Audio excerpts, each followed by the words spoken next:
ഇപ്പോൾ റീസെൻ്റ് ആയിട്ട് Russian vaccine എൻഡ്രോമിക്സിൻ്റെ news വന്നതോടെ ഒരുപാട് ആൾക്കാർ വാക്സിനെ കുറിച്ച് ചോദിക്കുന്നുണ്ട്. എന്താണ് അതിൻ്റെ സംശയങ്ങൾ, എന്തൊക്കെ വാക്സിനാണ്, നമുക്കത് എടുക്കാൻ പറ്റുമോ, ഇങ്ങനെയെല്ലാം കുറേ സംശയങ്ങൾ വാക്സിനെ കുറിച്ച് ചോദിക്കുന്നുണ്ട്. അപ്പോൾ ഞാൻ വാക്സിനെ കുറിച്ച് ജനറലായിട്ടൊരു വിവരം പറയുകയാണ്. ഇപ്പം നമുക്ക് ഉള്ള വാക്സിന് ഗർഭാശയഗള ക്യാൻസറിനുള്ള വാക്സിനാണ്. അത് 6 ക്യാൻസറുകളെ പ്രിവെൻറ്റ് ചെയ്യുന്നുണ്ട്. അത് പ്രതിരോധത്തിനുള്ള വാക്സിനാണ്, അല്ലെ പ്രോഫിലാക്റ്റിക് വാക്സിനാണ്. അത് ഗർഭാശയഗളം, വജൈന അല്ലെ യോനിയിലെ ക്യാൻസർ, മലാശയം അല്ലെങ്കിൽ ഏനൽ ക്യാൻസർ, വായിലെ ക്യാൻസറുകൾ, ഓറോഫാരിഞ്ചൽ ക്യാൻസർ, പിനൈൽ ക്യാൻസർ, ഇതുപോലെ ഇത്രയും ക്യാൻസറിന് ഇത് പ്രിവെൻഷനായിട്ട് യൂസ് ചെയ്യുന്നുണ്ട്. അപ്പോൾ ഏതൊക്കെ തരത്തിലാണ് വാക്സിനേഷൻ ഉള്ളത്? ഒന്ന് പ്രോഫിലാക്റ്റിക് വാക്സിൻ. ഇപ്പം ഞാൻ പറഞ്ഞത് പ്രോഫിലാക്റ്റിക് വാക്സിനാണ്. അത് നമുക്ക് ഒരുപാട് ഇമ്മ്യൂണൈസേഷൻ, നമുക്ക് കുട്ടികളൊക്കെ എടുക്കുന്ന ഇമ്മ്യൂണൈസേഷനൊക്കെ നമുക്ക് അറിയാറുണ്ടല്ലോ. അപ്പോൾ അതെല്ലാം പ്രോഫിലാക്റ്റിക് വാക്സിനാണ്. ആ കൂട്ടത്തിലാണ് ഗർഭാശയഗള ക്യാൻസറിനുള്ള വാക്സിനും വന്നിരിക്കുന്നത്, പ്രോഫിലാക്റ്റിക് വാക്സിൻ. രണ്ടാമത്തെ തരത്തിലുള്ളതാണ് തെറാപ്യൂട്ടിക് വാക്സിനേഷൻ. ഇപ്പോൾ തെറാപ്യൂട്ടിക് വാക്സിനേഷൻ എന്ന് പറഞ്ഞാൽ അത് ചികിത്സയ്ക്ക് വേണ്ടി ഉപയോഗിക്കുന്ന വാക്സിനാണ്. അത് ഇപ്പം നമുക്ക് കൂടുതൽ ട്രയൽസ് നടന്നിരിക്കുന്നത് ഗർഭാശയഗള ക്യാൻസറിനുള്ള തെറാപ്യൂട്ടിക് വാക്സിൻ തന്നെയാണ്. പലതിനും ഒവറിയൻ ക്യാൻസർ അല്ലെങ്കിൽ പ്രോസ്റ്റേറ്റ് ക്യാൻസറിന് പലതിനും അത് വളരെ പ്രീ ക്ലിനിക്കൽ സ്റ്റഡീസ് ഒക്കെ ചെയ്തിട്ടുണ്ട്. ഗർഭാശയഗള ക്യാൻസറിനുള്ള പ്രോഫിലാക്റ്റിക് വാക്സിനെ കുറിച്ച് പറയുകയാണെങ്കിൽ 2030 WHO ടാർഗറ്റ് ചെയ്തിരിക്കുന്നത് 90, 70, 90 എന്നുള്ളതാണ്. അപ്പം അതിൽ 90 എന്ന് പറഞ്ഞാൽ 15 താഴെയുള്ള 90% ഗേൾസിനെ വാക്സിനേറ്റ് ചെയ്യുക, 70% ഓഫ് സ്ത്രീകളെ ഏർലി ഡിറ്റക്ഷന് വേണ്ടിയിട്ടുള്ള ടെസ്റ്റുകൾക്ക് വിധേയരാക്കുക. അത് ഏറ്റവും ഇമ്പോർട്ടൻ്റ് ആയിട്ടുള്ള ടെസ്റ്റ് HPV DNA ടെസ്റ്റ് ആണ്. പിന്നെ അടുത്ത 90 എന്ന് പറയുകയാണെങ്കിൽ ഈ ഏർലി ടെസ്റ്റ് ചെയ്തിട്ട് 90% ആൾക്കാരെയും ട്രീറ്റ് ചെയ്യണം. എന്നാലേ നമുക്കത് എലിമിനേറ്റ് ചെയ്യാൻ പറ്റുള്ളൂ. ഒരു അസുഖം കണ്ടുപിടിച്ചാൽ, അതും പ്രീ ക്യാൻസർ സ്റ്റേജ് കണ്ടുപിടിച്ചാൽ അത് ട്രീറ്റ്മെൻറ്റ് ചെയ്തെങ്കിൽ മാത്രമേ അത് ക്യാൻസറായിട്ട് മാറാതിരിക്കുകയുള്ളൂ. അപ്പോൾ എന്നാൽ ഈ ഒരു 90, 70, 90 ഇപ്പോഴത്തെ നിലയ്ക്ക് നമ്മൾ അങ്ങനെ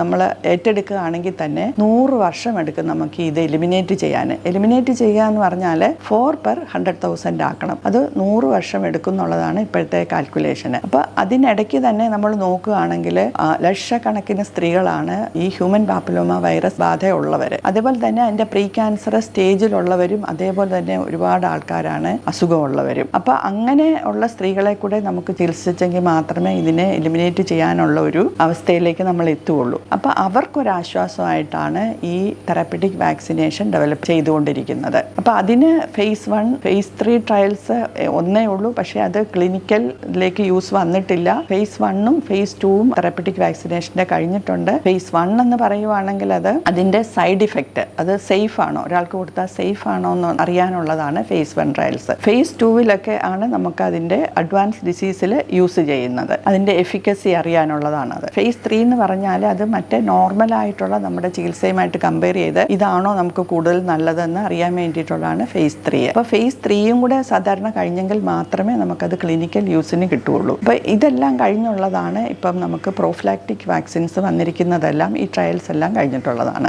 എന്താണ് പ്രോഫിലാക്റ്റിക് വാക്സിനും തെറാപ്യൂട്ടിക് വാക്സിനും തമ്മിലുള്ള വ്യത്യാസം? ഈ പ്രോഫിലാക്റ്റിക് വാക്സിൻ എന്ന് പറഞ്ഞാൽ അതിന് നമ്മൾ ഒരു ആൻറ്റിജനെ ശരീരത്തിലേക്ക് വിടുമ്പോൾ ബി ലിംഫോസൈറ്റിനെ സ്റ്റിമുലേറ്റ് ചെയ്തിട്ട് അതിന് ആൻറ്റിബോഡീസ് ഉണ്ടാകും. അപ്പോൾ പിന്നീട് ഒരു ഇൻഫെക്ഷൻ വരുമ്പോൾ ഇതിൻ്റെ മെമ്മറി ഇരുന്നിട്ട് അത് വേറൊരു ഇൻഫെക്ഷൻ വരുമ്പോൾ കൂടുതൽ ആൻറ്റിബോഡീസ് ഉണ്ടാക്കിയിട്ട് അതിനെ ബ്ലോക്ക് ചെയ്യുകയാണ് ചെയ്യുന്നത്. അത് ആൻറ്റിബോഡിയാണ് ഉണ്ടാക്കുന്നത്. എന്നാൽ തെറാപ്യൂട്ടിക് വാക്സിനേഷന് നമ്മൾ സൈറ്റോടോക്സിക് സെൽസ് ആണ് ഉണ്ടാക്കുന്നത്. അതിനെ കില്ല് ചെയ്യാൻ വേണ്ടി, അതിനെ നശിപ്പിക്കാൻ വേണ്ടിയിട്ടുള്ള സെൽസ് ആണ് ശരീരത്തിൽ ഉണ്ടാകുന്നത്. അത് നമ്മൾ ആൻറ്റിജനെ ഡിറ്റക്ട് ചെയ്യുമ്പോഴത്തേക്ക് T ലിംഫോസൈറ്റിനെയാണ് അത് സ്റ്റിമുലേറ്റ് ചെയ്തിട്ട് സൈറ്റോടോക്സിക് T സെൽസ് ഉണ്ടായിട്ട് ട്യൂമർ സെൽസിനെ നശിപ്പിക്കുകയാണ് ചെയ്യുന്നത്. അപ്പോൾ ഒന്ന് ഹ്യൂമറൽ മീഡിയേറ്റഡ് ഇമ്മ്യൂണിറ്റിയാണ്, ഒന്ന് സെൽ മീഡിയേറ്റഡ് ഇമ്മ്യൂണിറ്റിയാണ്. അപ്പം നമുക്കിത് എങ്ങനെയാണ് ഒരു വാക്സിനിലേക്ക് എത്തുന്നതെന്ന് നോക്കാം. അപ്പോൾ അതിനൊരു ആൻറ്റിജൻ വേണം. അപ്പം നമുക്ക് ഹ്യൂമൻ പാപ്പിലോമ വൈറസ് ആണെങ്കിൽ അതിന് E6, E7 പ്രോട്ടീൻസ്, ശരിക്കും പറഞ്ഞാൽ HPVയുടെ ജീനോം നമ്മുടെ ശരീരത്തിലേക്ക് അബ്സോർബ് ചെയ്ത് വ്യതിയാനങ്ങൾ ഉണ്ടാക്കുകയാണ് ചെയ്യുന്നത്. അപ്പോൾ അതിനകത്തുള്ള വ്യതിയാനം വന്ന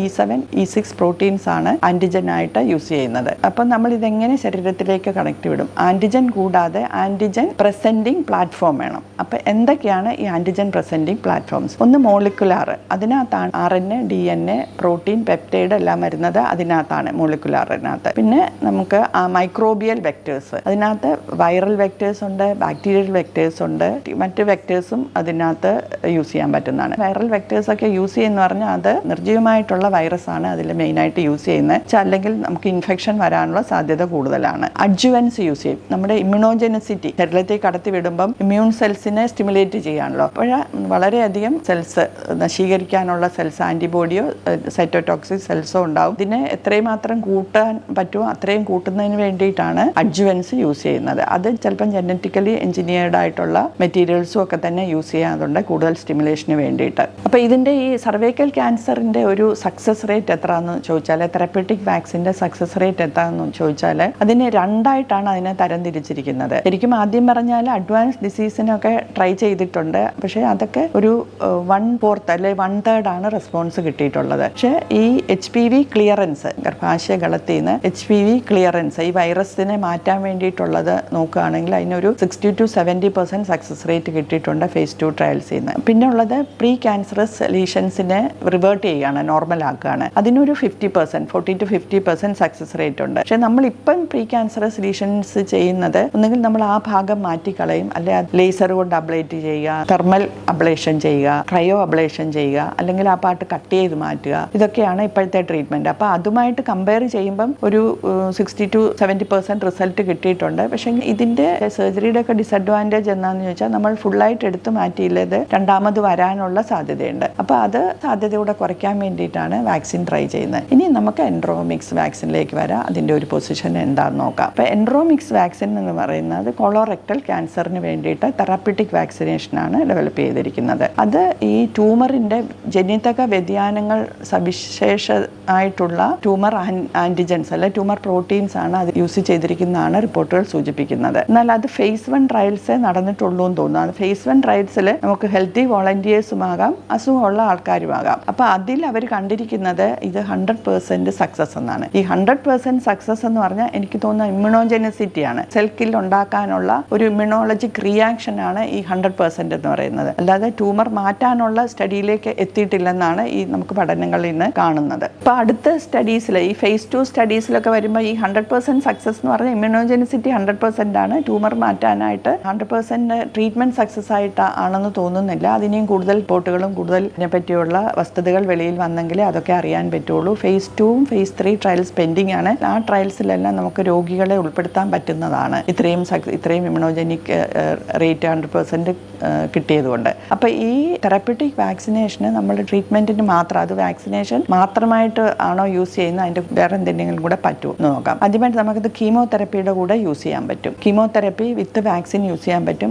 അതുപോലെ തന്നെ ഇമ്മ്യൂണോതെറപ്പിയുടെ കൂടെ ഈ വാക്സിൻ യൂസ് ചെയ്യാൻ പറ്റും, അതിൻ്റെ സക്സസ് റേറ്റ് കൂട്ടാൻ വേണ്ടിയിട്ട്. പലരും കേട്ടിട്ടുള്ളതായിരിക്കുമല്ലോ പെംബ്രോളിസിമാബ് എന്നൊക്കെ പറയുന്ന ഇമ്മ്യൂണോതെറപ്പി. ഇപ്പോൾ ഈ പെംബ്രോളിസിമാബ് എന്നൊക്കെ പറയുന്ന ഇമ്മ്യൂണോതെറപ്പിയുടെ കൂടെ ഈ ക്യാൻസർ വാക്സിൻ, ഈ സർവൈക്കൽ എസ്പെഷ്യലി ട്രയൽസ് കൂടുതൽ വന്നിട്ടുള്ള സർവൈക്കൽ ക്യാൻസർ വാക്സിനേഷൻ യൂസ് ചെയ്യുമ്പോൾ അത് കോൾഡ് ട്യൂമറിനെ ഹോട്ട് ട്യൂമർ ആക്കി മാറ്റുമെന്നാണ്. അപ്പോൾ 1+1 more than 2 ആണ്. 1+1 2 അല്ല, more than 2 ആയിട്ടാണ് അതിൻ്റെ ട്രീറ്റ്മെൻറ്റ് ഇഫക്റ്റ് വരുന്നത്. കീമോതെറപ്പിയുടെ കൂടെയും ട്രയൽസ് നടക്കുന്നുണ്ട്. അപ്പോൾ ഇതെല്ലാം കഴിഞ്ഞ് ഇപ്പം നമ്മൾ കൂടുതൽ കോവിഡ് വാക്സിൻസ് ഒക്കെ കൂടുതൽ ഉണ്ടാക്കിയിട്ടുള്ളത് കൊണ്ട് പല ഫാർമസ്യൂട്ടിക്കൽസും അല്ല വലിയ വലിയ വാക്സിൻ കമ്പനിക്കാരെല്ലാം അവർക്ക് അതിൻ്റെ ടെക്നോളജി അറിയാം, അത്ര വലിയ ഹ്യൂജ് എമൗണ്ട് ആയിട്ട് മാനുഫാക്ചർ ചെയ്യാൻ അറിയാം. അതുകൊണ്ട് തന്നെ വൈറൽ വെക്ടേഴ്സ് എന്നുവെച്ചാൽ നമ്മുടെ കോവിഷീൽഡ് എന്ന് പറയുന്ന വൈറൽ വെക്ടർ വാക്സിനാണ്, മറ്റേത് മോഡേണ എന്നൊക്കെ പറയുന്നത് mRNA വാക്സിനാണ്. അപ്പോൾ അത് വൈറൽ വെക്ടർ വാക്സിനും mRNA വാക്സിനും തന്നെ ആയിരിക്കും ചിലപ്പോൾ ഇനി ഫ്യൂച്ചറിൽ വരാൻ പോകുന്നതെന്ന് വെച്ചാൽ അതിനുള്ള ടെക്നോളജിയും അതിനുള്ള മാൻ പവറും എല്ലാം നമുക്കിപ്പോൾ അവൈലബിൾ ആണ്. എന്താണ്